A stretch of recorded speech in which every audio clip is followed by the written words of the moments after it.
Happy Monday, everybody. Happy Family Day. Welcome in to Jocks and Jills. We got a big episode coming for you today. Huge. It's an exciting one, Tessa. We got a big announcement. We got a huge announcement, if you will. I'll let you do it. All right. We officially have a presenting sponsor. Thank you so much to CCM. Woo! Tessa, you've been working with CCM for a long time. Man, they've been supporting the girls forever.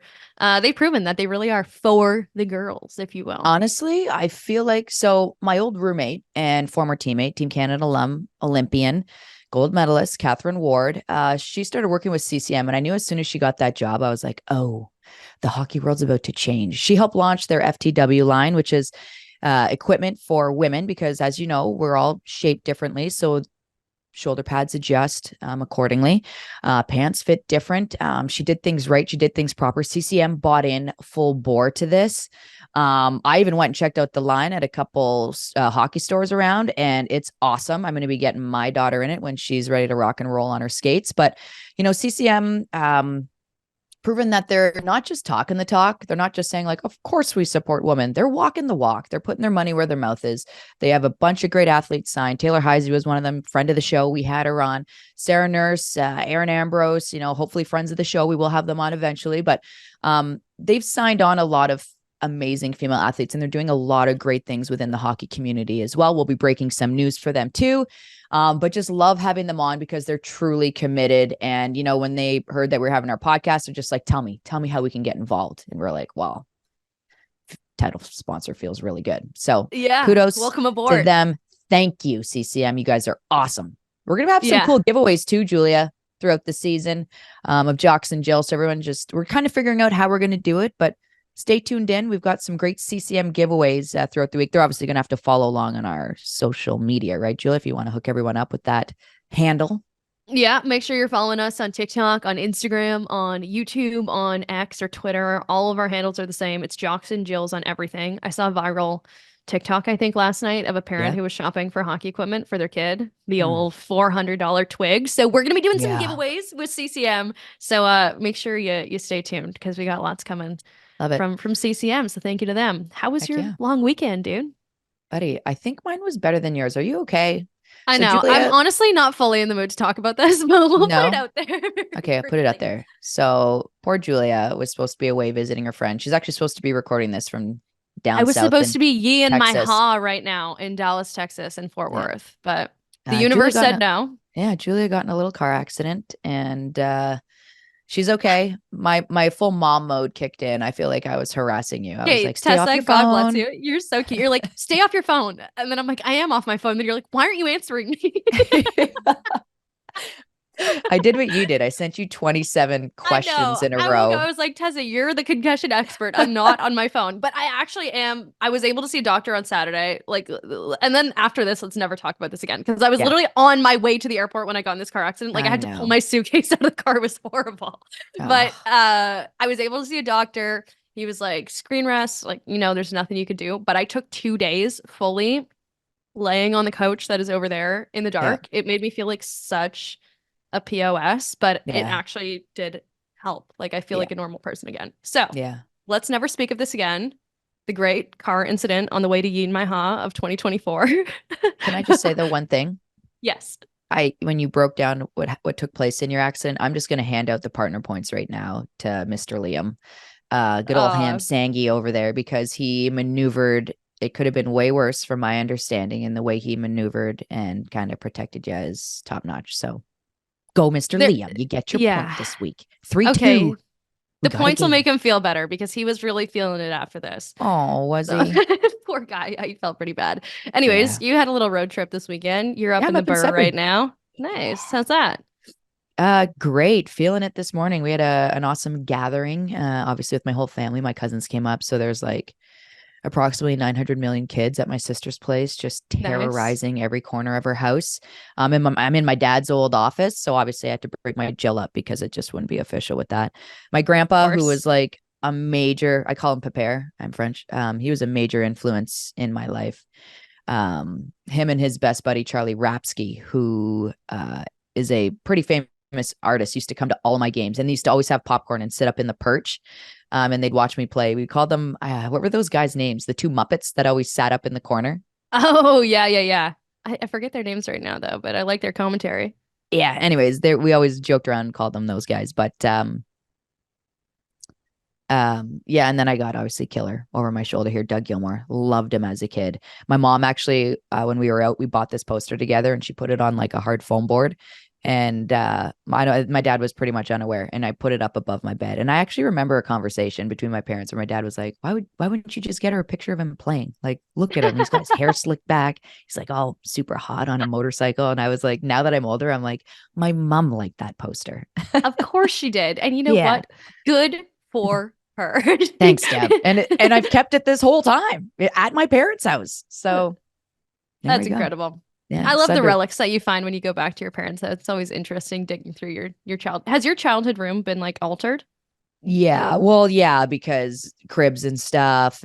But there's like, it's like there's a ton of memorabilia in there that I'm sorting through. And I'm like, and I love my parents for doing this because my husband's the third of three, and he's always like, just be thankful your parents kept your stuff because I got nothing. And I'm like, yeah, that's fair. But then like I went through one of my drawers the other day, and it was like, why do we still have this? It's my stuff. Like I should be going through it. I shouldn't put it on them. Like it's my crap that's still in there. So I got to come back up. Sorry, Mom. And clean all this stuff out. But it's sad because every time we come up now, she's like, would you please take 5 bins out of the basement and get rid of all your stuff? Yeah.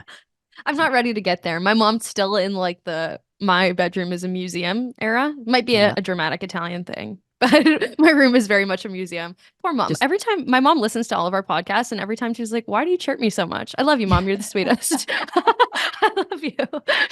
She never got over the trailer park comment from episode 1. Oh no. But that's out of love. And that's a nice trailer park. I loved every second of it. Buddy, that's the thing is like we grew up in locker rooms, and like if you're not getting chirped or ribbed, it's like you should be worried. Like the people that's when you know people don't like you. Yeah, when people are laying India, they like you. And the worse you get it, the more you're loved. It's like backwards, but it's so like it's fun. I don't know. I find it endearing. However, some might take it the wrong way.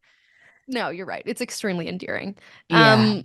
It was also a big week in the PWHL. History happened. Lots of big news flying around. So without further ado, let's get to our headlines around the PW this week. News. Headlines. Toronto is slaying. They've got themselves 4 straight wins, but how do we not start with the game Friday night at Scotiabank Arena? You got to host the broadcast for TSN. Yeah. 19,285 people packed into that barn in downtown Toronto. They got a great show, a 3-0 win for the home team. Mm-hmm. I could feel it pulsing in my body watching, saving my screen time for that game. Yeah. Coming off the conky. It was worth the wait. It was incredible to watch. I was emotional. I don't know how you got through the broadcast without shedding a tear. It's crazy because there's 3 points I want to hit. One, I was getting emotional going to that game as well. And the last time I'd gotten emotional, last 2 times were going to the draft and then obviously the first PWHL game. Yeah. So this was the 3rd time this year that I've really gotten emotional. And I've never seen or felt or heard Scotiabank Arena as alive and loud as it was in that moment. And dude, we both put down the same note.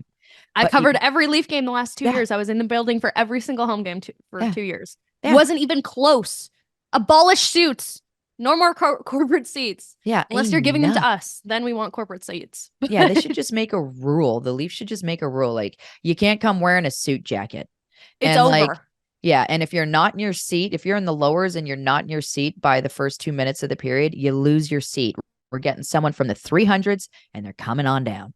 Anyways, never mind the Leafs. These ladies, it was nothing through like 2 periods and a bit.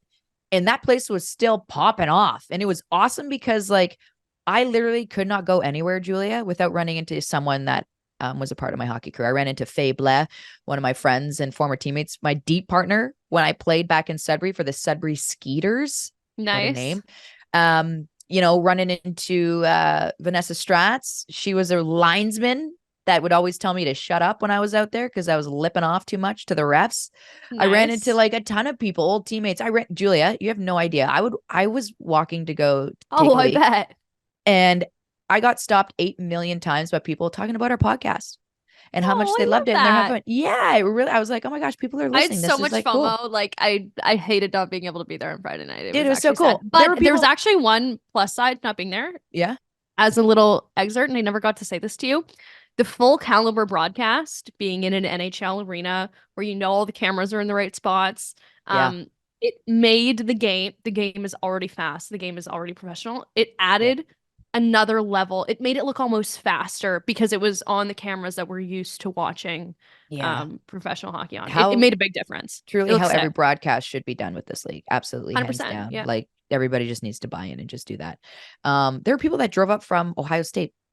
Literally, there was a Wow. woman walking by in front of me right by our set on the perch where we were. And Yeah. I'm like, oh, wait. And she turned around. She's like, I was going to come look for you. And I was like, no way. I ran into literally when I went to university, there was a girl, a Canadian woman who played on our volleyball team named Stacy Gordon. She had the Yeah. hardest smash in history. We used to always get her to smash it at us to see if we could return it. Worst idea ever because she hit it so hard. She was there with her kids. Her daughter's playing hockey. I'm like, this is the greatest moment. Everyone was involved. Amber Bowman, my old D partner from Ohio State, she was there with her two kids. They lasted for 2 and a bit periods because they're young, but they were still Yeah. there. So it was just like this reunion of sorts and the next generation. And I walked around and I looked, Julia, every suite in that place was packed. Every seat was taken. The suites at the top, the ones way up high, Yeah. Julia, people in those ones. The healthy All on scratch the suites were even packed. my It was God. crazy. I was Yeah. like, there is not a seat available in this place. Standing room only, maybe, maybe. And I was like, this is it. And you know what? You always hear people, oh, just wait, it'll fizzle out. Just wait, it'll fizzle out. Can they do that again in another arena? It's like Oh, people yeah. that say that, I kind of get a little bit annoyed in my backup. And like, I shouldn't because I don't need to waste my energy on that. But like, this league has only been gaining momentum.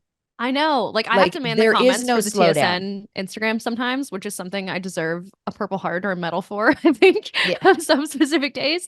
And oh, did they hand out tickets? Did they just like shut up? No, The they didn't. only result is positive. It's only been positive momentum. Yes. We can't give energy to the haters. They just have to accept it. Unfortunately, the league has Like, won and it continues to win. it just keeps winning and I love it. And speaking of keeping winning, this Toronto team, like you mentioned, Natalie Spooner, like, are we just going to be on here giving her love every week? Like, Well, it was a yes. bit of a Jill's jump. Did you see I made that up on our Yeah, Instagram? I When did. they come on, they get a little Jill's jump. Yeah. Spooner's been ramping it up since she came on the pod, but she was ripping it I up before that know. as well. She was on fire leading up to it, but she carried the momentum through and like she was fantastic. Their 5-3 win over Boston, getting that Hattie, and it's like not a natural hat trick, but I don't care. It still counts. Um, but I just love what that line has become. And when we were covering the battle on Bay Street with TSN, we had to pick. I just threw it out there with the ladies, who you pick in a score and open the scoring. And I'd pick Emma Malte because I feel like she's just doing all the right things, Yeah. and so is Spooner, and so is that whole line. And it's like, how can you not pick them? But the cool part about the battle on Bay Street is like I said, it took two and a half periods almost to get a goal out of this thing, but the place was still popping off. But it was the third line that pulled Yeah. through for all the goals for Toronto. And it was like, yes, here's this team. This is what they were supposed to be. They were just patient and they stuck with it. And here they are now. They're all popping off. They're playing on one of the biggest stage, I should say, in women's hockey up to date. And they're just showing up and showing out, and they didn't need their stars to do it. They got the win. And yeah, it was just a real cool thing and a real cool moment to be a part of. So kudos to Toronto, man. 4 straight wins. Hey-oh. Hey, yo. A side comment about that. Sorry to our American listeners. A moment of Canadian bias, please. Yeah. I'm kind of happy that that record is back on Canadian soil, but US has a couple NHL arena games Yeah. to try and take that record back in Pittsburgh and Here's my Detroit. thing, So we'll though. see if they do it. Minnesota's probably looking, being like, okay, hold the phone here. Like, Yeah. we are the state of hockey. This is ours. We're going to take that back. They're just like waiting for the perfect storm, I think, to really get that thing going again. I don't know. Yeah. I just feel like if I know a lot of Minnesotans, I lived with one through my entire collegiate career, and They'll I take that feel like personally, I think. I truly believe it. And they're like, nope, that ain't happening. They have a place in Yeah. Minnesota called Little Canada. Okay. Yeah. They they're kind of trying to take a piece of us. Like, no, they're I've like, told you this this is before. going to be They mine. kind of have. Minnesota is more like Yeah, Northern Ontario than Southern Ontario. That's a that's true. thesis paper that I will write one day. I'm just kidding. That I'll is never very write a true. thesis paper. We were just talking about Minnesota though. Our second headline of the day. On Yeah, top of the standings with 21 points. I know. They were busy over the weekend. They took the L to Montreal yesterday in what Hmm. was a really good game. But even They were with busy. Heise out, they have been excellent. So they lose Heise in the rivalry series, right? She's going to be out for a bit. Then they trade Tapani. So it's like, whoa, whoa, whoa, whoa, guys. Whoa. Like, you're kind of limited down the middle. Do you know Hmm. what I mean? And it's like, okay, what are they going to do? How are they going to stay afloat? Like, I don't know how long Heise's out. Darwitz didn't obviously share that information with me. I'm sure she would never share with anybody. But like, they came up on a tough stretch this week. They had 3 games and they managed to win 2 of the 3, being Hmm. depleted down the middle like that. Like, in watching like Claire DeGeorge, fantastic. Claire Budarak, fantastic. Brooke Bryant, fantastic. Liz Shepard, she didn't play the last game that they lost against Minnesota. And I'm not going to say that's why they lost, but like, what a utility tool player. Like, she tell her what to do and she is going to go do it. And she's going to go do it so good. She's been fantastic for their team. So I feel like I said it off the top of the season that I was like, there's something about this Minnesota team looking at the roster on a paper that just it hits right. And it's not that the fact that they had like all of these great name hockey players, which they do, it was like depth and role. You know what I mean? Like, you knew that if something like this were to happen, there is a way for them to fill a void for a period of time. Now, whether that they can carry that the whole way through or whatnot, but I don't know. But for right now, this busy week that they had, this tough week that they had, they managed it very well. And like, kudos to Dar for, putting a very good team together. Kudos to the ladies who stepped up and got the job done and took 2 or 3 on the week. Yeah. Zumwinkle tied for third in points, 9 points. She's been awesome. Kelly Panic looked like she was like directing traffic almost yesterday on the bench. Like, when you could just look at the bench and you're like, oh Yeah. yeah, she's telling them what's up. Kelly Panic's been awesome so far too. 8 points in 12 games. I have a couple Montreal shout outs though from the game yesterday. They're not Yeah. one of our headlines this week, but a couple of fun things from Montreal. Elaine Yeah. Chuli I has know. been I was sick, waiting for that. 4-0 on the season. I know. Has the best numbers in the season, 124 goals against average, 961 save percentage. She's beat Minnesota twice, Boston and New York. She's only Like, allowed more than one goal one time. and that's your backup. Yes, like that's You're it. sick. It's like, oh, we got Anne Renee Debiang. We're fine. Whoever is our backup doesn't matter. And then you get Chewy. You're like, okay, so we're never gonna lose with our backup in net. Like, Yeah, you know what I mean? I'll knock on wood for there. But like, that's the way she's been playing. She's like, don't worry, totally. guys. Like, it's gonna be same. And then more fun news over the weekend. We've mentioned Catherine Dubois a couple times on the Yeah. podcast as a story that we like. Mm-hmm. She officially signed a standard player agreement yesterday with Montreal. She'd been in the lineup over the course of 2 different 10-day contracts. Yep. And as such, she signed a standard player agreement. And she had a nice quote Yeah. after she signed. She said, I called my parents. It was an emotional moment. We all cried together. I come from a family of workers. We haven't had anything easy in life and succeeded despite everything. That quote's from our friend Christine Roger. She is awesome. Yeah. And so is Kat Dubois. She did Canadian University. She was Mm-hmm. part of the original Montreal team. She was part of Montreal's PHF team. So you like to see those stories. I posted something on our Jocks and Jill's TikTok. It was from like an original CWHL fan posting a Cool. video from like looking at watching a CWHL game in 2018 with less than 100 people. I think it was a Furious game actually. Yeah. Oh Less than no. 100 people in the fans or something like that. And then Yeah. this I most know. recent Toronto game with 19,000. It's Yeah. crazy. So shout out to those characters on Montreal. Even though they have like the best of the best in Pooh and Stacy and Damien, they also have this character of hard work, next man up mentality that I And like. yeah. And if you ISO her, if you watch her when you're out there, she's strong. Like, Dude, she's tough. you put her Yeah. in front of the net? Who wants to be in front of the net with her? No one's moving her. And she was in front of that. And like, no one's moving her. You can't. No, And like, she's no. got grit. Like, games that she's been in, like, she's stirring the pot out there. Like, after the whistle, dirty Dorito mitts to the face kind of thing. Like, she's doing it. Yeah. And so it's like, good. That's what I feel like Montreal needs a little pick me up. They need a little sandpaper, if you will. And I think she's providing that. And I think they've noticed, and that's why they've rewarded her with this. So congrats. This is awesome. Yeah. Congrats from We got Jocks to and get her on. Jills. We Yeah. got to get her on because I've had like a really funny night with her one time. Did you? I cannot tell a story about it until she's on here to tell We'll it let her with me, tell. though. Ottawa, next story up. I Man, what know. is going on with Ottawa? They've lost 5 in a row. Yeah. Weird part about this phenomenon is each of those games they have lost by 1 goal. They've got Yeah. a game tonight. That's good news for Mhm. them. And then the other big piece of news coming out of Montreal yesterday that caused a stir online, Michaela Grant-Mentis was released, and in a Yeah. corresponding move, Demers signed a 1-year contract. So now you might have some insight here. What's your thoughts?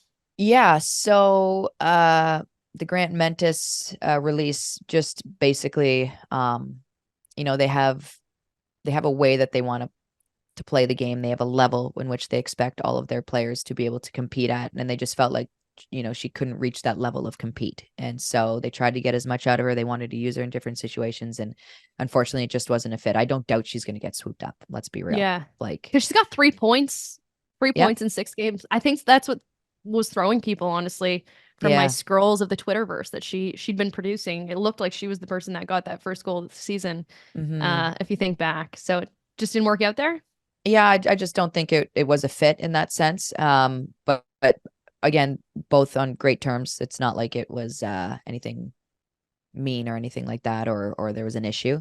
But good signing for Demers. I mean, I feel like, I had spoken to Carla McLeod and she was like, yeah, she's, been practicing with the team this whole time. And she's familiar with what we want and the work ethic and the demand and the compete level that we want from all of our players. And she's met that and exceeded it at some point. So we're going that route. And I was like, that's cool. Good for you. Now, as far as their losing streak and what's going on with Ottawa, I mean, here's my opinion. If you look at every game that they've lost, I want to say there's 2 where they've maybe been outplayed. Maybe Yeah. 2. They could have won And any one of those games. In lots of those games, they were the better team. and that's just it. So the only thing truly that this team is lacking is finish. Mm. Right? So like you're playing well, you're taking teams, all the way to the end. You're really only down by 1 goal. Mashmeyer's been playing fantastic. So it's like, well, the only thing that's missing is finding the back of the net. And that's just like they've been out shooting people, So it's like out chancing people. It's like just can someone polish it off, finish it off, and put it in? And I don't know. There was 1 trade already made in the league. I don't know if they're going to make a trade to try and find something like that. They might have to, if they're being serious about this, or they might just be going for the Sarah Fillier sweepstakes. I don't know. I don't know. Okay. It's a Okay, we'll thought. stay in Just the throwing it out basement. there. We'll stay in the basement. But I don't think that's in Carla or any way that she coaches. I feel like she wants to get the best out of her team, and she knows I that agree. inevitably and eventually it's just gonna have to fall in their favor. Yeah, it's so like a stretch of 5 games in this league. It looks crazy. They win 2 and suddenly they crawl up. So Yeah. the And that's it. 3-point system could really change things quickly. So Yeah. wouldn't be surprised to see any of these teams bounce back, including Boston. I know. Kind of our final headline of the day. 12 points. They're in the basement of the standings. Yeah. They've lost 3 in a row. They've yet to win a game Yeah. in February. Their game on Saturday was awesome, though. Megan Keller got a goal in dying Yeah. seconds of the game to tie it up. An absolute cannon from the point, might add. Also, her second goal this year with an extra attacker on the ice. I think she only has 3 goals. So, she's clutch. Yeah. Of course, Alex Carpenter spoiled the party. I Before we know. get into Boston, I have to provide a shout out to one of my favorite people from Thunder Bay, Ontario. Sam Isbell made her Okay. PWHL debut yesterday, Hey, or the day before rather, for Boston, and nice. on her birthday too. So a Oh, birthday that's debut cool. for Sammy is. I think she got a I'm penalty, so she got on the goal sheet. There you go. Just gotta So get your you name just on got the to get on the paper. score sheet. Yeah, But one way or another. Boston, what's happening to us?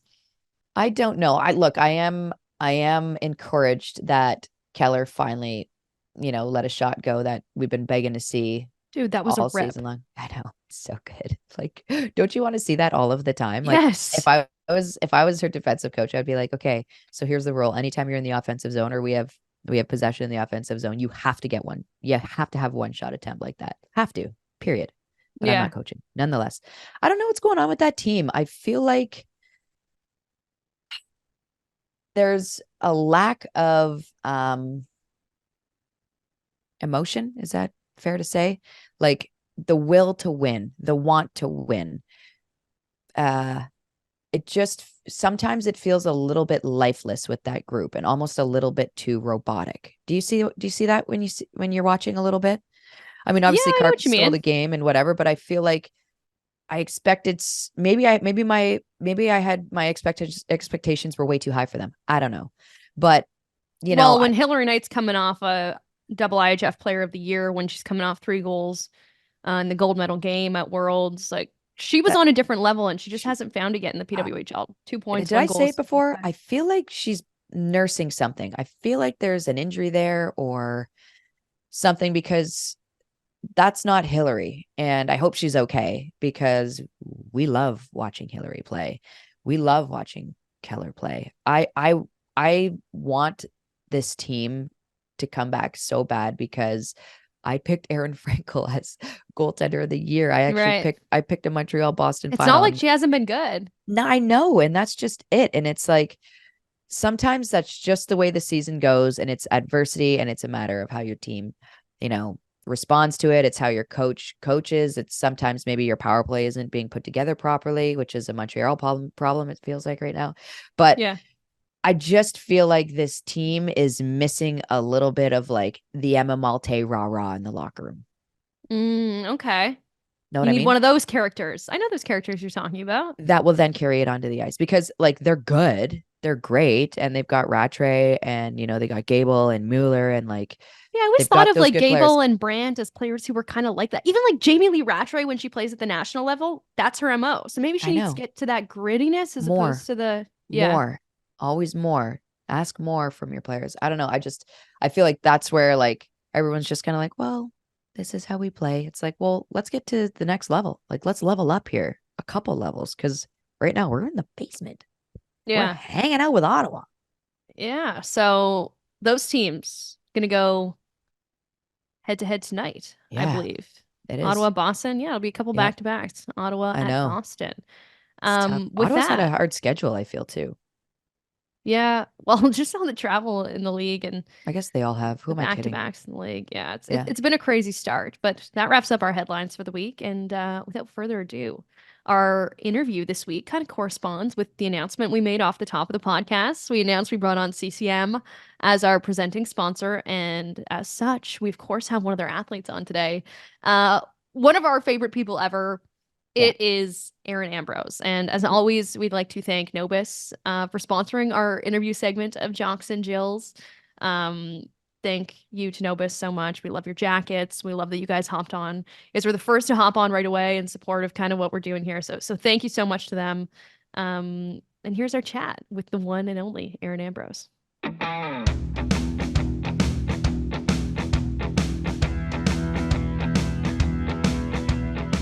All right, our next guest on Jocks and Jills is an Olympic gold medalist, the pride of Keswick, Ontario. She's also represented Canada at 5 World Championships, where she's won gold twice. She made her national team debut with a gold medal at the Nations Cup in 2014. She's an NCAA champion and 2-time Patty Kazmaier finalist with the Clarkson Golden Knights, and led all NCAA defenders in points with 50 in that championship year. In 2019, she was the CWHL's Defender of the Year before being drafted 6th overall to PWHL Montreal this year. She's a mental health and LGBTQ plus advocate and role model. Overall, the coolest ever. Ladies and gentlemen, please welcome to Jocks and Jills, Aaron Ambrose. Woo! Woo, woo, woo, woo, woo, Rosie. All right, Tessa, how'd I do on the intro this week? How I'm do we not feel? even, How do we but feel? Come on. What is it it? was What'd I miss? her dog. I don't know. Go ahead. That Ambrose, actually is a huge L on my I'll part. let Lift the Ambrose dog. introduce the pup. Come here. Lift him up Ah. like Simba, please. Hi, buddy. Thing. Yeah, he What doesn't a always love that, but cutie. Hi, Henry. that's a little too big for that. We're a little too Henry close got to a the little camera. Instagram shout out last night. I definitely didn't forget He about did. Henry. He is a star. Welcome to the Oh, you're podcast. Henry's so- mom. Yeah, honestly, that's the biggest thing. Henry's not. He's gone now. He did his part. He's on the camera. He's off now. Yeah, I had enough of you guys. So you're coming off a big weekend. We were talking beforehand. Body's probably pretty tired. Started with a loss in Toronto, but overall, like maybe we should just start there, Aaron. Like tell me about your Friday in Toronto, maybe the game aside, the experience of playing at Scotiabank Arena in front of 19,000 people. That was unbelievable. Like I hearing you say 19,000 people, like I like can't wrap my head around it. Like I was just on the ice. I couldn't even think, couldn't hear a thing. It was hectic the entire game, but it was so much fun. I think that, hold on, I need to stop. Henry, can you sit down and stop disrupting this podcast, please? He's not going to listen, but I just good, love Henry. to go. You do you. He sits on the balcony and he loses his mind, and there's a dog out there. So anyway, back to Friday night, because nothing should be overshadowing Friday night. Yeah, it was pretty special to be a part of. I think like there's been a lot of talk that we've been in like the most sold out games like all year. Like we started with Ottawa, then we went to Minnesota, and then going to Toronto, and they've all been so different but so similar at the same time. Like the Ottawa crowd booed Marie-Philippe Poulin, which was that's so crazy. Unbelievable. Crazy. I love it. And like Savage. they actually booed us like going onto the ice. And I remember coming out of the tunnel like behind stage, and I was like, I've never been booed before. It's so good. It was so cool. And then Minnesota was really cool because I feel like I've never really been to Minnesota, to be honest. Like I hadn't really experienced Minnesota. Now I've gone there like 6 times in the last month. But like the fans were pretty loud there, but then nothing compared to Toronto, obviously. Right. I felt like, and I had said it earlier, Julia, that like Scotiabank Arena is never, I don't remember it ever being that loud. And like I walked around that entire week, Ambrose. I don't know if you ever took a moment when you were down there to like look up, but like in every nook and cranny, there were people. And like you couldn't find a seat. When the period started, people were in their seats. Like, I know. It was really good and loud, and like there was just a good energy in there. So I hope all of you, albeit like I guess the game didn't go your way, but I hope all of you really took something from that and appreciated, what that moment was in the game of women's hockey, especially in the PWHL. This guy, he's never like this as a dog. Now he's found a water bottle to play with. Like I think he knows that he's kind of a star in the podcast. Yeah, he knows he was like, teased. He knows that like I am the focus of all things. So whatever you're doing, sorry.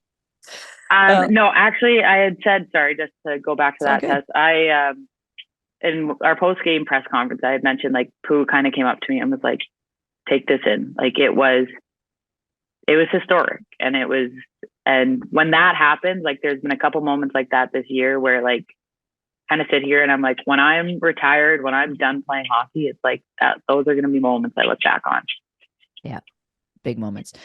Speak of looking back on things, talk about growing up in Keswick. I mean, you played AA boys hockey, and I feel like that is common for someone my age because I grew up in Sudbury. There wasn't much ladies hockey up here, so I had to play with the boys. But so you grew up playing AA boys, and then you switched to AAA boys. You became the captain of that team, which is incredibly impressive to me.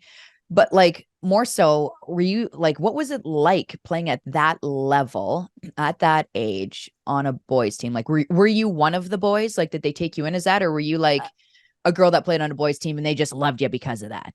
I have to pump your tires before you answer, Erin, because you played for the York Simcoe Express. And this is like it's kind of sweet and wholesome. It's one of my favorite things ever. My boyfriend, Liam, went up through YC as well. And I didn't know Liam's dad. He passed away before we started dating. But one of my favorite stories about Liam's dad is that when he was younger, he would bring Liam to your games and say, watch Aaron Ambrose play hockey. It's like one of the most special things ever. So I feel like I can answer back half that question. You weren't just part of the boys team. Like you were a staple on that blue line, and you were a leader on that team. Did you know that? It was. We've chatted about it. The first time I met Liam, he was like, "Oh my goodness!" Like, so I like watched you play, and I was like, "Oh, hey. It's so cute! It like melts my heart." The two of my favorite people. I think for me, like I would say I was probably one of the boys, and kind of to tie this actually into Friday night. A guy that I played with York Simcoe actually came to the game on Friday night, and I haven't seen Taylor Chick gets a shout out. Lucky guy. I haven't seen him in years, and he was there in the stands, and I saw him after the game, and I was like, you have not changed. Like there's a bunch of guys that I still see, Chris Tierney, who plays for New Jersey right now in the NHL.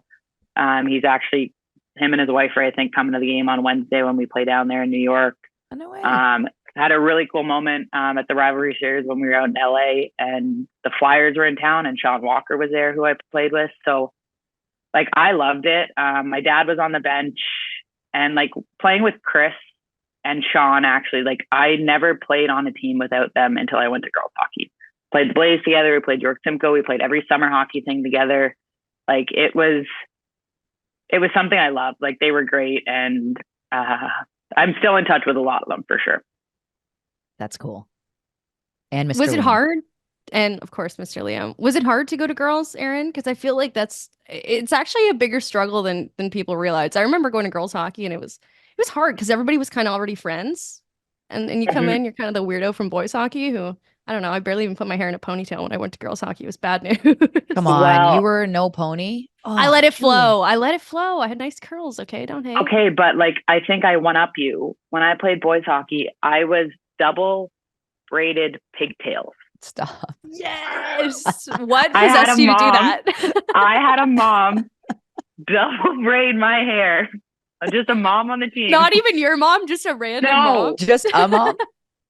A mom. It was the same mom every game, and she would, yes, braided pigtails. So like obviously that did not come with me to girls hockey. But I think it was pretty tough. Like it was a hard transition. I think if I remember correctly, like there was a lot of talk about when do I make the switch. Like we also had been playing hitting like for 5 years when I was playing boys hockey. Like it wasn't like it had just come in, but I would say like I played up until I was like I was 13, 14. It was my minor Bantam year I played. So I didn't play major Bantam at the time when it was called that.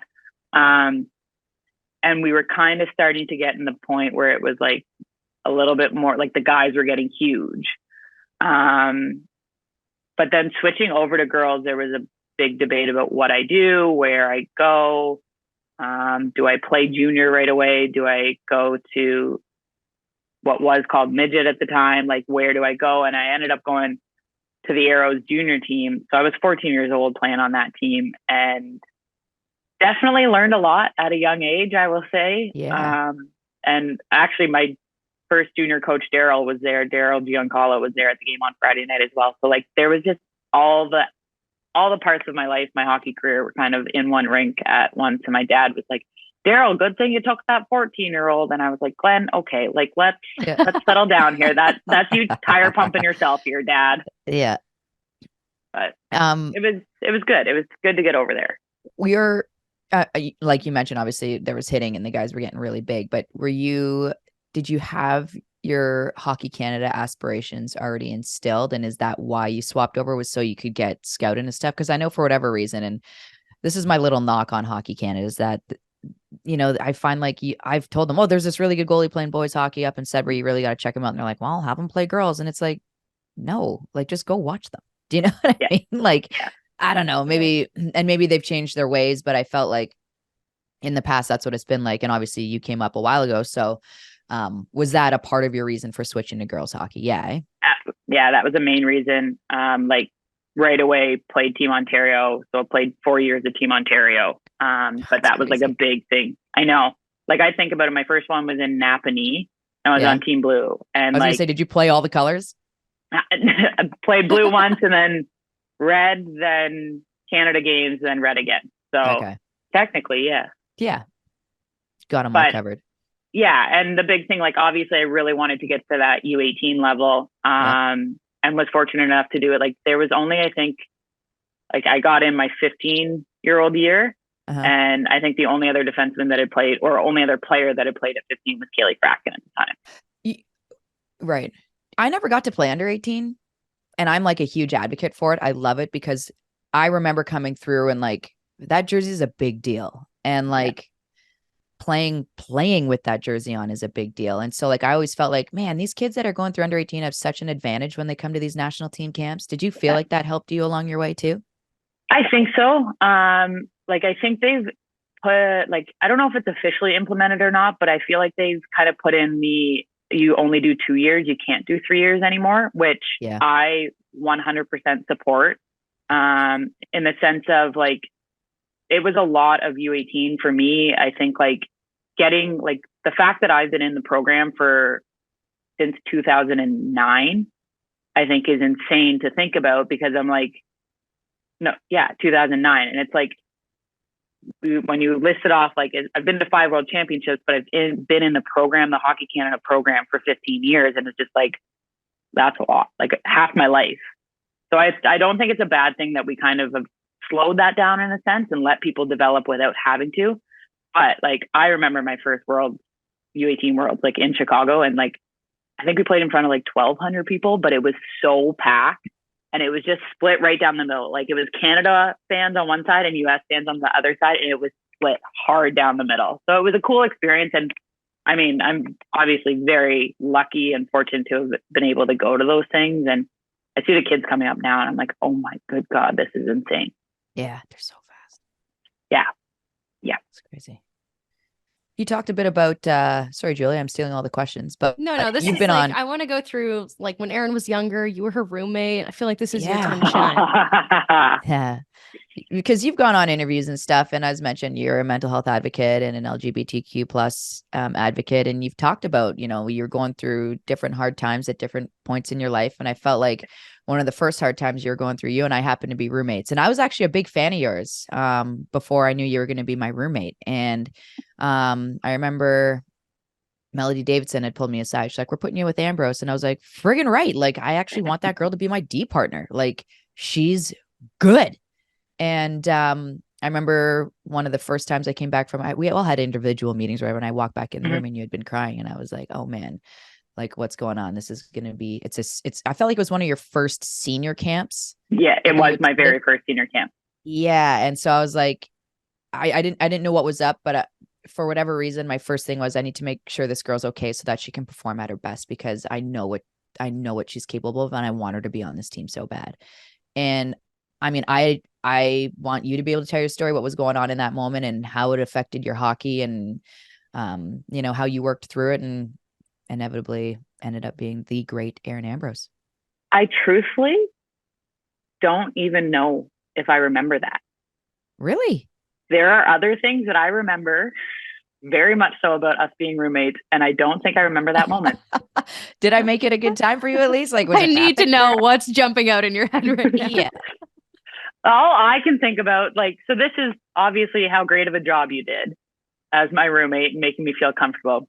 I remember you went for lunch with a friend and you had these juggling balls and you had just lost Colleen Sistoric. She had retired. And you said to me, I need a new juggling partner. And I was like, oh my God, this is my in. Like, I can get in. Yes, because that's the reason you're going to make a team, Aaron. So Tess ended up giving me the juggling balls to keep after we were roommates. I got them taken away from me out of high school so many times because I would sit there juggling in class. I juggle very well now, might I add. But Tess was like, hey, well, like, because you juggle and you walk forward. So I would stand at the wall while Tess was gone for lunch. I stood at the wall, staring at the wall, juggling, because then they wouldn't move forward. So yeah, you did very well, because I actually don't truthfully remember that meeting, which I distracted you with the juggling, did I? Just so everybody knows, for context here, Colleen Sistorics and I would put on a juggling act before games for the team. So like we would juggle balls and like chuck them back and forth and like do under the leg and like juggle over our heads. Anyways, and I lost her. I love that. I was expecting this like nice wholesome story about how Tessa inspired you in this tough moment. It's like, yeah, she taught me how to juggle. Yeah. Life skills. You're welcome, everybody. It's got to be a way to get your mind off things a little bit. It's good calming exercise. Yeah. I mean, you were going through it in that moment, and you were on the phone a lot, and I felt like it was. I feel like I'm picking up where we're going here right now. Mm-hmm. At that age, I'm gonna guess that. Take it away. I'm gonna guess, and I feel like it was probably around, like, that was the first bit of time that I was dealing with, probably my first girlfriend, to be honest. And there goes Henry again. I'm gonna say that I was very unsure about what to do. I'm trying to remember, like, what. Gosh darn it, Henry, we're having an important conversation. At that age, I would have been struggling with who knew, who didn't know. Yep. And probably had nothing to do with actually my meeting that I had just had. It was all the life away from the rink that, that would have been 16 years old. So very few people knew about my sexuality at the time. Because we had I sat you down and I gave you a chat and I was just like, look, I don't know what's going on in your life or what you are going through, but like, I got you, man. So like, what do you need from me? And you're like, it's all just personal things that I'm just really working through things for myself right now. And I remember being like I know what you're going through. I'm not going to say it for you, but like, I'm here for you to say it to me. And I guess like, I think it's important to have you on to talk about that too, because like, we could have some fans listening or some parents listening or anybody really listening where it's like, I want to know what that experience was like for you coming out. And like, you hear different people talk about different things. And like, one thing that's pretty common, and I don't want to say it's for everybody, but everybody usually says, you know, you think it's so hard. And then when you finally do come out and it's just like, it was so easy and it was so great and so nice. And I'm not saying it's like that for everybody, but what was it like for you? And what were those feelings of like anxiety and that you were feeling before, you know, talking to your family and friends? A lot. It's actually like, I was very fortunate. My family has been absolutely phenomenal, but it's something that we have a good chuckle about pretty much yearly. So my sister Tori we call her Tori the Tormentor. Like, she is nice, a little bit of a bugger. She is the typical older sister. And my sister knew, again, I feel like everybody knew with me, like it was something that I had to figure out myself. And my sister actually, the time of landline phones, picked up the phone, and on the other end, I was on the phone talking to my current girlfriend at the time. And Tori, you kissed her? Blah, blah, blah, blah, blah. So then this all happens with my sister. And I'm like, Tori, you knew. Like, it wasn't just having sleepovers for sleepovers at that age. Like, so then my mom, we go for lunch with my mom. And my mom and my dad have been divorced for a while. My mom was in town from Montreal. And sitting there, and my sister goes, Mom, Aaron has something to tell you. And I was like, okay, I guess I'm coming out to my mom right now. You were tormented out of it. You were Tori the tormented out of the closet. She was hands on the back, helping you along your way. And my mom always says, she goes, she knew that moment was coming, and all she kept saying was, just don't say the wrong thing. Don't say the wrong thing. And I just said, yeah, like, kiss her. And my mom just goes, did you want to? And I was like, yeah, I did. And that was our conversation. Like, obviously it's progressed a lot. And then kind of same with my dad, although my dad wasn't until college, which guy's a smart guy. But I just said at the time, I was like, yeah, I'm going to see my girlfriend. And he was like, okay, when's your next game? Like, that was our conversation with my dad. And so I've been very fortunate, obviously, to be able to kind of just have the people that I have supporting me. And I'm very lucky for that. So do you find that you have girls in similar scenarios, even parents maybe coming to you, navigating the same circumstance? Yeah, I think to a point there's been some conversations, but I feel like that's one of the hard ones, because I always say, like, it's not whatever I went through is nothing like anybody else will go through. There's also some people that just are unsure. Like, it's a very hard thing, especially if I don't have a personal relationship with somebody about, like, a younger player. Yeah. Like, it's a hard thing for me to just pop into your life and be like, hey, this is what I experienced, so it's going to be exactly the same for you. Because true. I never want to discredit what people are feeling or what people might be worried about with home life or coming out to people. Like, it's everybody's coming out story is different. Yeah. And as much as I want to help and support people, like, when I don't know what they've been through, what their past looks like, what their current relationship looks like it's a hard thing for me to do.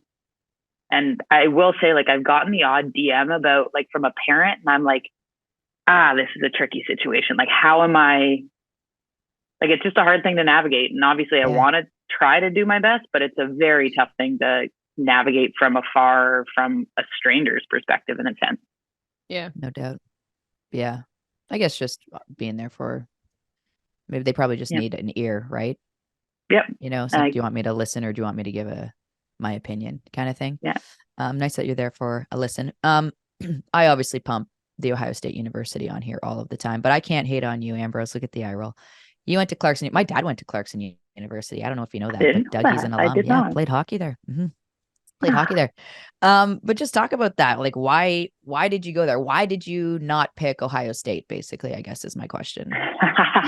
I think the Ohio State was actually out of the running pretty early. What? I'm not gonna lie. Yep. Yeah. Spooner went there. Laura McIntosh. We had some really good players. Hokie Langan. Yeah. Hokie. Yeah. Oh my gosh. Hokie. God. Yeah.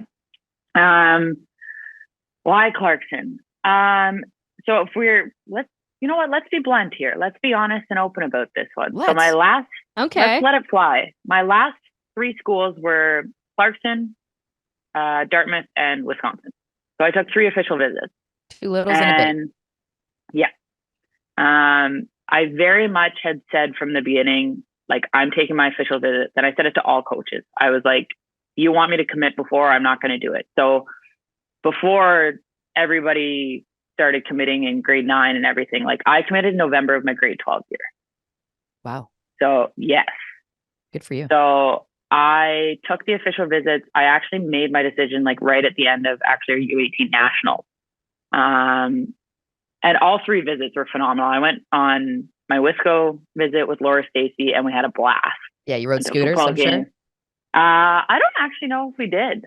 I'm trying to think of that. Yeah, but we went to the football game and just like, I mean, Stace is one of my best friends, obviously. And like that's a core memory, I think, for not even actually going to the school. It was pretty awesome. And then Dartmouth was great. I had a phenomenal time there. I probably would have ended up going there, but I had to retake my SATs and I said, no. Nah. So we that's so valid. Against that. Yeah. Never do it. So valid. Do it one time. And Get out. Yes. And I like laugh about it though, because for those that don't know, I was on academic probation after my freshman year. Yeah. And I just say, like, if I was on academic probation at Clarkson, like, I wouldn't have even made it through the year at Dartmouth. Yeah. You got to crack books and read all the time at Dartmouth. Yes. And we did not crack books at Clarkson at all. So we figured it out, though. Beers. Never. I did say I'd let it fly, so I'll rescind that. But no, Clarkson I knew Matt and Chandroche from like summer camps from when I was younger. I had a great relationship with them, and like they started to get some really good players. Like they had the class 2 years, but even before that, like Renata bloomed at Clarkson. Like she didn't play U18. She didn't play Team Ontario. Renata was not like, I didn't even know, like she played for the Barracudas and we actually drove back from an unofficial visit together. And that's when we were like, do we want to be roommates? And that's how we decided to be freshman year roommates. But like 2 years above was Ratty, Erica Howe, Carly Mercer, Brittany Steiner, who was in the U18 program, Shelby Nisbet, who was in their 92 class was huge. And Danielle Skiro, who was really good for the Durham Lightning. Saw her on Friday at the Battle on Bay Street rocking a Howie sweatshirt. That sweater was unbelievable. I told her I wanted one. So they had started to kind of, I feel like, turn a corner in a sense. And then Shan McCauley, who I had played U18s with, Team Canada, and then Olivia Howe, and then Renata, myself, and Kaylee Mercer as well. So both Mercer sisters. And it was just, I liked that it was close. It was very similar to like a Keswick feel. And it was a lot of fun. I actually, now looking back, like, I can't believe how close some of my friendships are with my classmates and some of my former teammates. Like it helped playing with Renata and playing against Renata, but Shan McCauley and Olivia Howe, like I couldn't be closer with them, to be honest. Yeah. I mean, I'm retired. Well, retired. I graduated a very, very long time ago. I go back for my alumni weekends and like I still have group chats with my friends from university. Like they're my people. And it's like, because you grow up in university different than you grow up in high school. Like you actually become yourself in university, right? And like that stuff sticks. But like, I don't know if you go back for alumni weekends at all, because you're obviously a pro hockey player now. But when I go back, like we're all moms. But like when we go back there, we're college kids. Like we totally revert back to what we were, if you will. We've had a few kind of before the league started and stuff. That actually was unfortunate. It was our 10-year anniversary from our 2014 national championship. Oh, and well, no, they did it in like October, but we got like about 5 weeks notice. Could you get there? Did you get there? I didn't get there. I was trying to move from Toronto. There was only 7 players that went back. And I was like, why are we not just like redo 2020? Yes. I said, like, we technically could still do it next season, like the Just beginning of next season. Right. I know. So, because it was like, there's so many people that had to fly in, and then a bunch of people had just flown in for Renata's wedding and Renata's bachelorette because they were in the wedding party, and they're like coming east again. And it was just unfortunate, because I was like, if I didn't have to move from Toronto to Montreal because I was trying to get settled before everything. And so, we gotta redo it and do it right. I like it. I want to talk about, you mentioned Renata's party. I say party. That looks like the wedding. Best wedding ever, by the way. That's actually on all my Pinterest. But I was never a huge like plan my wedding girly. I'm like, oh my God, whatever Renata did. Was that her brother that planned the whole thing? Her brother and her sister, hire them, everybody. That is the most amazing party I've ever seen thrown in my life. Swear to God, because incredible. Poulet, I remember I was talking to Pooh. I'm like, so when you, Stacey, gonna get married? She's like, I got to give it a little bit before I get married, because you can't follow up Renata's wedding. Like you just it's Ratty next. Oh, is it? So Ratty and Wit. So tough to follow up. You just got to make, I don't even know what you got to make sure you have. But what made that so awesome? Like, was it the band? Was it the food? Was it the venue? Everything? Okay. So I hope this clip gets out there, because the last podcast I was on, I gave Renata a little bit of a tough time because of some things at college.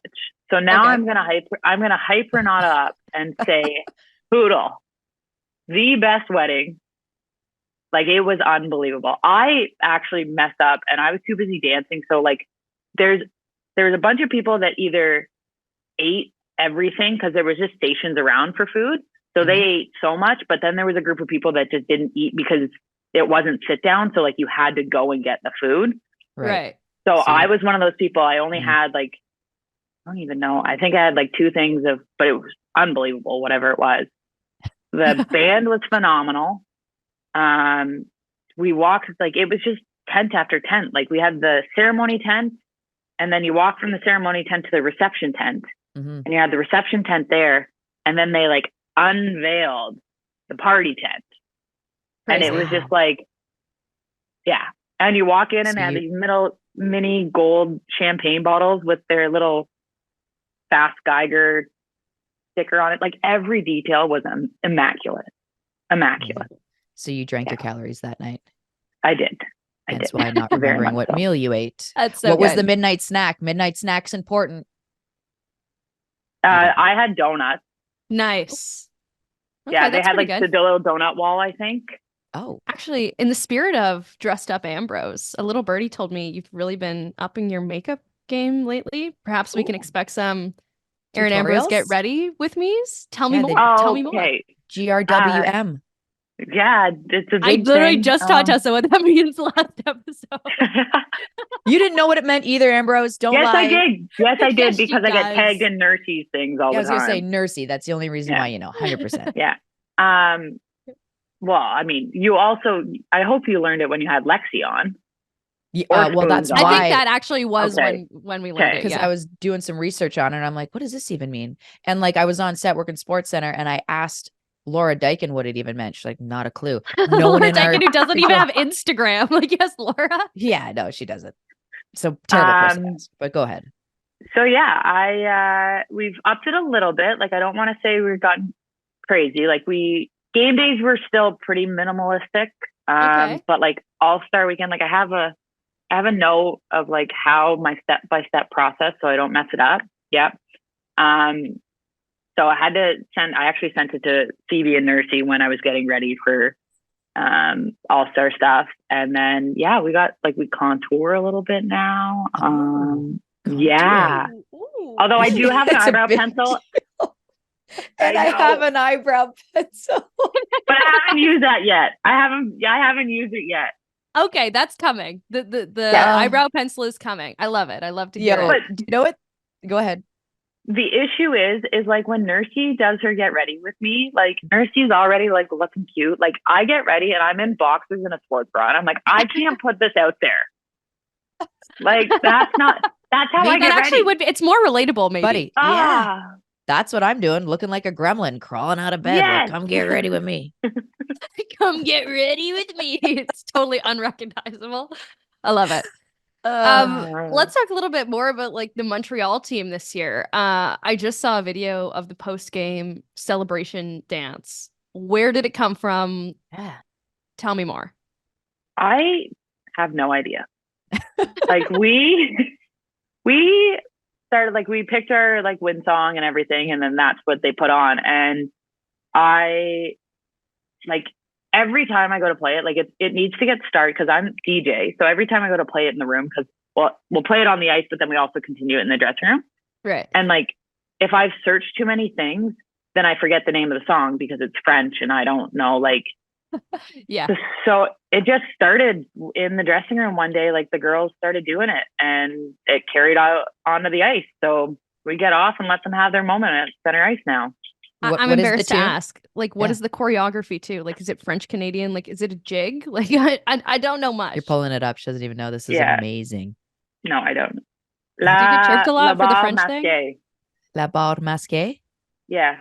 Oh. You've been in Montreal. Never like, heard this of is it. kind of your second tour of duty. Oh, it's Do you get chirped it's for like a French, jingle. or is it? Oh. Okay, I'm into it. I like the sound of it on the ice. I was just kind of wondering where it came from. But the choreography is what is extremely interesting to me. Like, couldn't tell you. Doesn't have is it a French thing? Nope. So we're going with French thing? Yeah. Okay, yeah. I like it. Although it's Anso, Gab David, and then Bouge and Keppel. So it's like we got a little bit of French, and like those are the ones that know the song. Like again, I don't know the song very well. Like I'm just like, hey, that's my post game win. How I sing every song. Yeah. I want to touch a bit on your career that like I can relate to. You tried out for the 2018 Olympics, didn't necessarily go your way. But I always felt in my career, some of the best moments in my career that helped propel me or make me a better person or player was when I got cut. Was that the same for you in 2018, or what was that just pure disappointment? I would say eventually, yes, it was.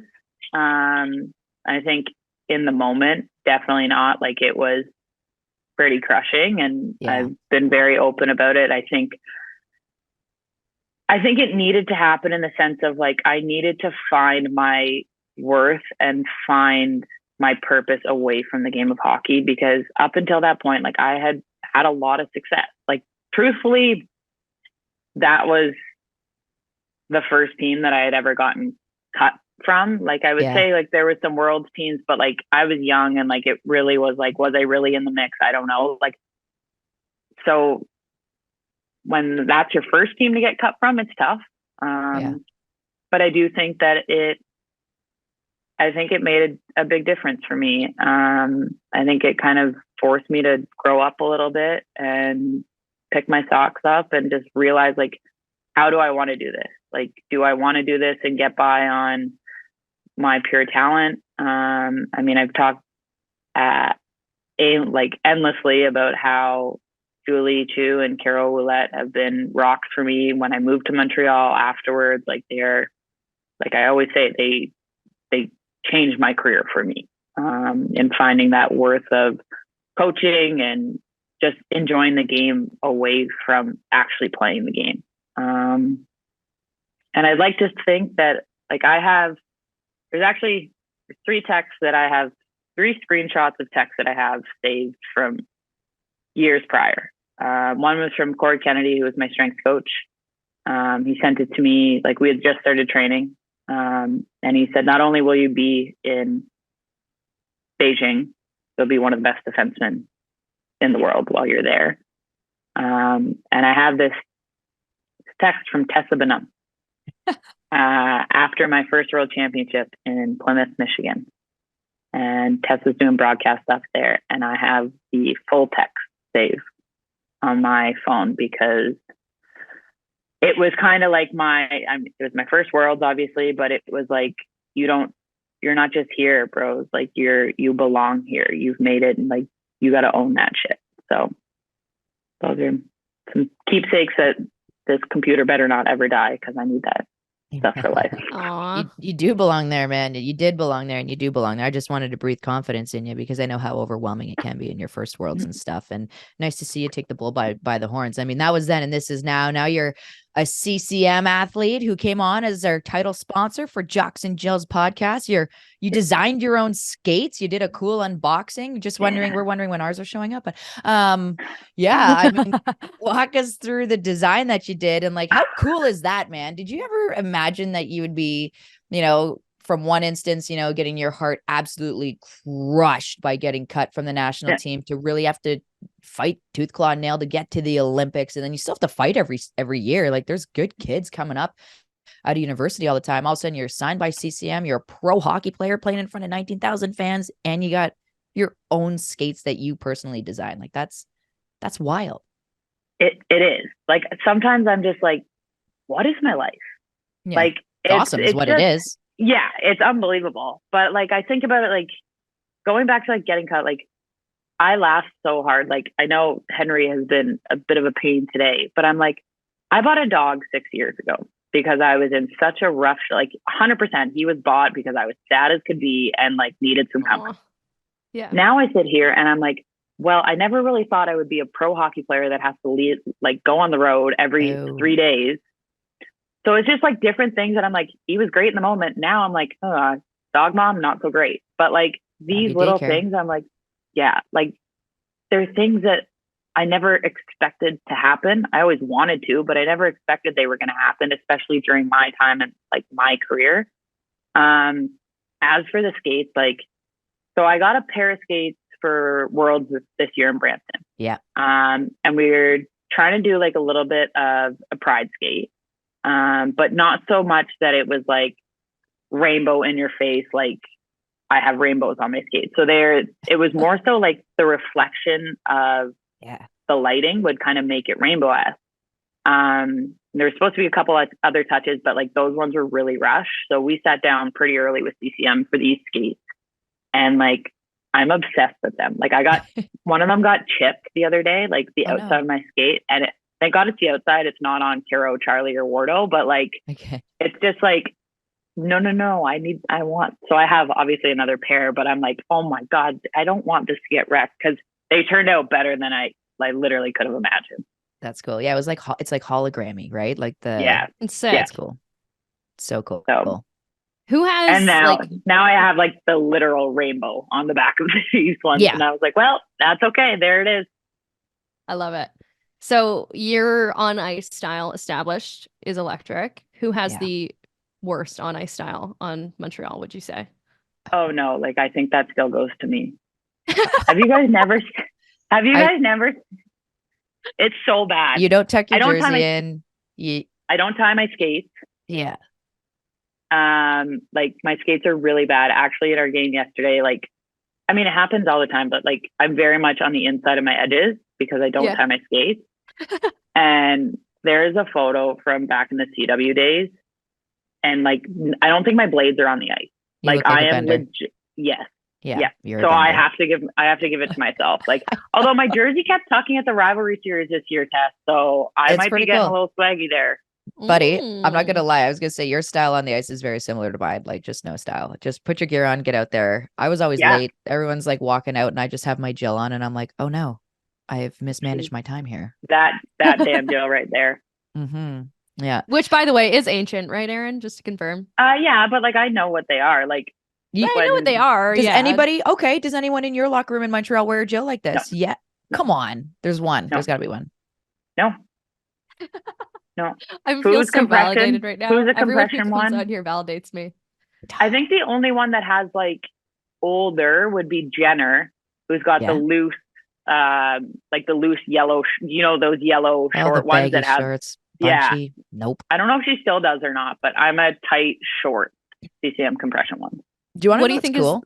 Oh, go ahead. What do you think? I want to hear. What do you think is the oldest like piece of gear that someone on your team has? Oh, it's not the gel. No, it's probably Stacy's friggin' elbow pads. She has to, Laura, I don't know if they're actually that old, but she has to button them in because they would always fall off. And she was like busting up her elbows pretty good, but she has to buckle them in. So they're obviously for managers- children. Like she's had them since she was like 12 yeah. years So old. they buckle into her shoulder pads so that they don't fall down. That's very Like, her though. I feel. Our equipment never managers seen are that. phenomenal. Yeah. The no fact doubt. that they did that. Yeah. Yeah, that's I so would just good. be like, here, give me those real quick. I'll fix them. Here's a new pair. I literally did that to her this year. She Didn't wouldn't work take very long. No.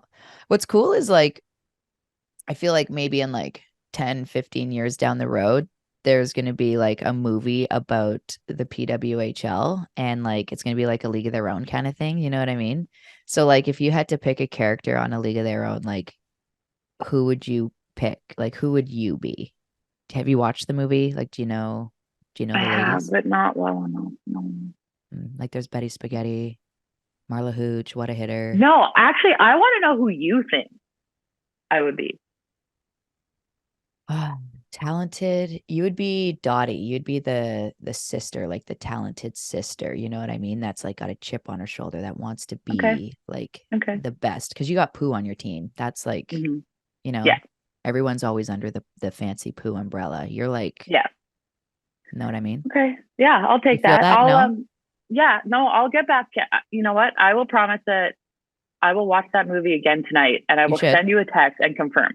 We're going to have to make sure that everyone comes on, watches that movie because we're going to have like homework. I should have done it before. I know. Sorry. I should have told you. It's my bad. That's okay. It's okay, Dottie. We'll forgive you. Honestly, that nickname would work too. I don't mind Dottie. I think that's great. Kind of I'm just going to pass it along to a few of your teammates and see what happens. Throw something on the wall, see if it sticks. Give it to Chevs and it's done like that. Chevs Corey loves her nickname. Yeah, I don't doubt. She was always a funny teammate when I played with her. I call her Curry. That's awesome. But to hear what you want. Yeah. Okay, I guess last one maybe before we let you go, Aaron. We kind of try to get maybe something off the ice. Anything? Got a lot of loyal PWHL listeners here at Jocks and Jills. Is there anything off the ice, hidden talent, just something that maybe listeners wouldn't know about Aaron Ambrose? Outside of your juggling skills. I was just going to say outside of juggling skills, of course, we've established. Okay, so I'm trying to think if I can. We are a puzzler. Ooh, okay. Yep. Is this a COVID activity that you picked up? No, I would say I did it before. Okay. And my claim to fame, love puzzling.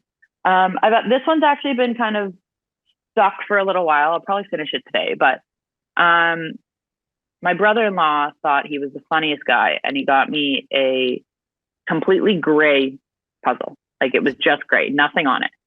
Like 620-ish pieces, and my friend and I did it in under 24 hours. Come on. Mm-hmm. Nice. So you're I not got a just good a puzzle puzzler, for you. you're like an expert puzzler. Yeah. I get extremely fixated on it, and I could sit there for 3 hours, especially like now, like we come home from the rink and I'm not kidding you. I sit there and I puzzle for hours. I'm so Oh my jealous. gosh. Yeah. Okay. I love it. And Aaron, I guess. I could never do that. And I love puzzling so much. Catherine Ward and I used to puzzle when we were roommates in 2010. Nice. We have this puzzle. I'm going to send it to you. I'm going to mail it to you. You got to text me your mailing address. It is like a Canadian flag, but it's made up of all little teeny weeny pictures of like Canadian sports moments. And I'm going to shit you not. We had done all of it and there was one piece missing at the end and we were losing our minds and someone had hid it under the lamp that we had shining. That's such a dirty trick. I thought you were just going to say you were going to send me a puzzle that had a piece missing. And I was like, that is the most savage. That's mean. I would never do that to you on purpose. That's incredible. And I think that also showed my appreciation for Harry Potter. I will put it as, because that was a Marauder's map. Okay. Never She's picked a that up. She's a Potterhead. We love it. we'll let you get back to it, Aaron. We really appreciate the time today. We appreciate the chat. We love watching you in the PWHL. We loved the big win yesterday over Minnesota. We can't wait to see what's next. Thank you for the time, as always. Thank you very much, guys. It was a lot of fun. All right. Thank you, as always, to Nobis for sponsoring our excellent interviews here on the Jocks and Jills podcast. Erin Ambrose, just like one of our favorite humans. You go way back with her. Erin was like one of the first ladies that I covered with the national team that, I don't know. I don't want to say like took me under her wing because she's a reporter, but Erin was always like, one of the easiest to work with when I was first coming in. And the connection with Liam's family is so cute too. The Newmarket she's good people. Like she just wants everyone to have fun and feel loved. You know what I mean? And she oozes that. And it's not anything that she tries to do or pushes to do. Like she's just a good time. Like she's also down for anything. Like I've been at a Taylor Swift party with her before. I've been at, like, she's always down for anything. Like, she's great.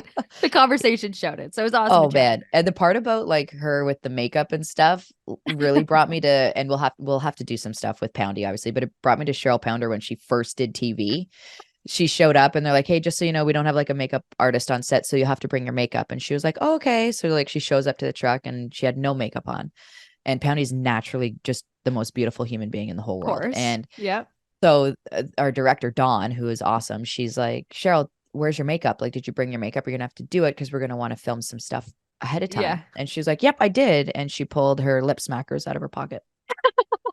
No, her eyebrows is my favorite story, actually. Oh, buddy, her unibrow, glorious. We got to have Poundy on to talk about that stuff because I don't want to give away all of the skeletons in her closet. But man, they were like, okay, everyone, we've got a problem here. Yeah, we've got a situation with Pounder. God bless her. Big week coming up in the PWHL, though. Thank you again to Aaron Ambrose. Thank you to Nobis for sponsoring our interviews. Ottawa, Boston, back to back. Monday, Wednesday, family day game. That one is tonight. And man, Ottawa needs a win. We talked about it beforehand, but they got to get off the schneid here. Boston, too. So big games for both these teams. I know. Ottawa, I feel like, has less things to figure out than Boston. Yeah, that's fair. Another game in an NHL arena, Montreal at New York at UBS.